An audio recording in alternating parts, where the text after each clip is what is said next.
ជាបចោកន្លងទៅយប់ម្សិលខ្ញុំចង្អុលបង្ហាញឲ្យយកនារីម្នាក់ដែលខ្ញុំឲ្យមកពីកាណាដាជាបចោជាទាំងរដ្ឋមន្ត្រីរដ្ឋលេខក្រសួងស្ថាប័នខ្ញុំឲ្យប៉ូលីសហៅអ្នកណាក៏មានសិទ្ធិធ្វើដែរ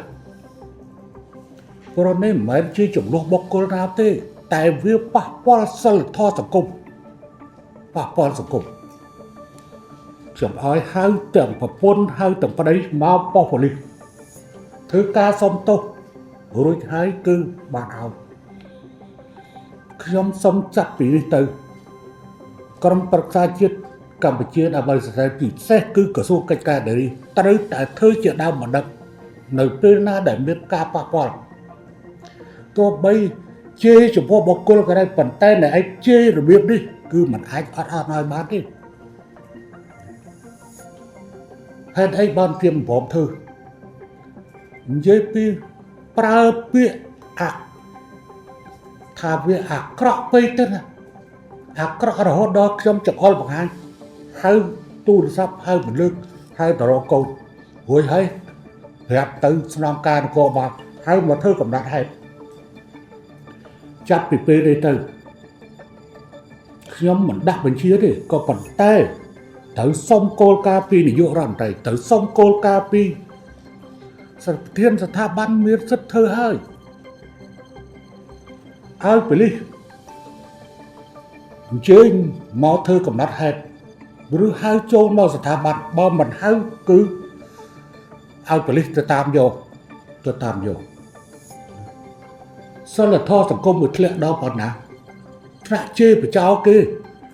ជេរបចោរហូតដល់ជេរដល់រដ្ឋលេខាធិការក្រសួងកិច្ចការនារីទៀតជេរតែនេះជេរតែនោះជេរតាមចិត្តបើជេរតែរបៀបចឹងហើយជេរដាក់តាម Facebook រួចហើយបង្ហោះតាម TikTok តាមស្អីគ្រប់សពទាំងអស់ព្រោះគេយកទៅចែកម្លែងចឹងទៅតែយើងទទួលបានទេយើងនិយាយពីប្រឹងចំងាប់លើកកម្ពស់ស្ត្រីសិលធម៌សង្គមប៉ុន្តែបែរជាមានស្ត្រីម្នាក់ពីរនាក់យកមកធ្វើអញ្ចឹងហើយមានស្ត្រីណាមួយឮថាជេរកងតបឥឡូវគេយកទៅវាស់កម្ពស់អត់ទេអត់អនុញ្ញាតបានទេបើមិនតាន់យកទៅវាស់កម្ពស់ត្រូវតែយកទៅវាស់កម្ពស់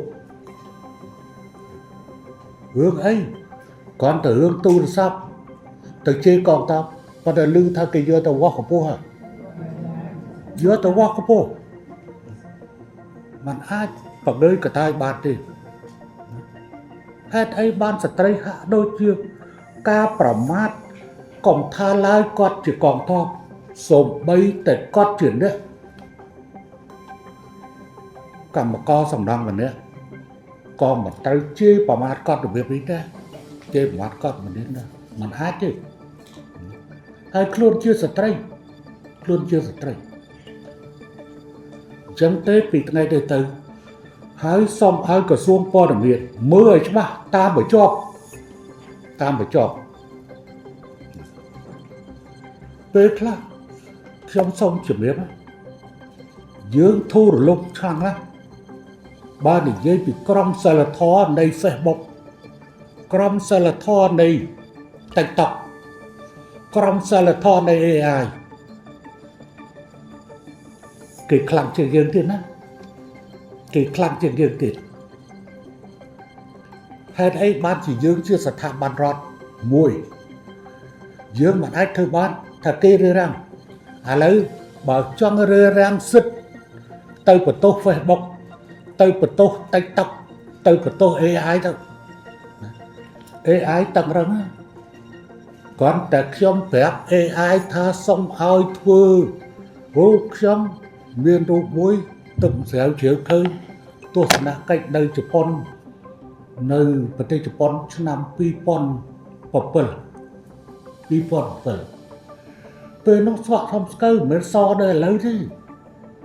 មកពីប្រពន្ធខ្ញុំមិនចង់ឲ្យខ្ញុំលាបសក់ខ្ញុំគ្រាន់តែសុំ AI ដើម្បីថាសុំធ្វើឲ្យរូបថតបរោះម្នាក់នេះពីសក់សទៅជាសក់ខ្មៅគាត់ប្រាប់ត្រឡប់មកវិញថាគោលការណ៍របស់ AI មិនអនុញ្ញាតគេអត់ឲ្យព្រោះកែលោធ្វើប្រឡប់មនុស្ស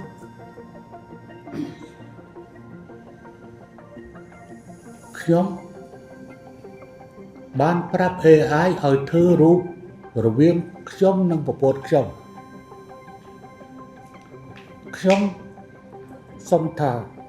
ឲ្យ AI ធ្វើរូបខ្ញុំទៅជាព្រះសង្ឃបន្តទៅប្រាប់ថាសុំឲ្យណែខ្ញុំប្រើពាក្យថាស្ត្រីម្នាក់នេះคล้ายទៅជាអ្នកមកថ្វាយបង្គំព្រះសង្ឃ